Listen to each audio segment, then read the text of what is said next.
E ka filluar si antar I Freshit.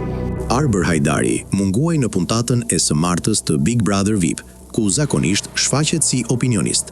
Në një lidhje direkte me moderatorin Ledion Liço, ai sqaroi se ndodhej në Shtetet e Bashkuara të Amerikës, konkretisht në Mar-a-Lago, rezidencën e presidentit amerikan Donald Trump.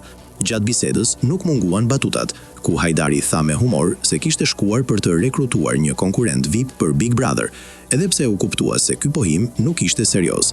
Arsyeja e vërtetë e pranisë së tij në këtë qendër të rëndësishme politike mbetet ende e paqartë. Përtej profilit të aktivistit humanitar, Hajdari është shfaqur gjithnjë e më shumë si figurë me peshë politike, e mbështetur publikisht nga kryeministri Edi Rama.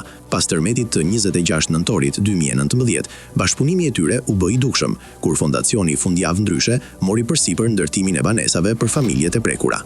Në vijim, fondacioni përfitoi prona publike me qira simbolike, të cilat më pas kaluan në pronësi të tij dhe u shfrytzuan për aktivitete ekonomike.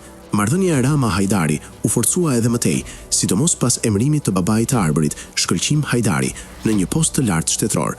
Në këtë kontekst, vizita e Hajdarit në Mar-a-Lago, e promovuar edhe në prime time, ngre pikpyetje, veçanërisht duke pasur parasysh marrëdhëniet e ftohta aktuale mes Edi Ramës dhe administratës amerikane.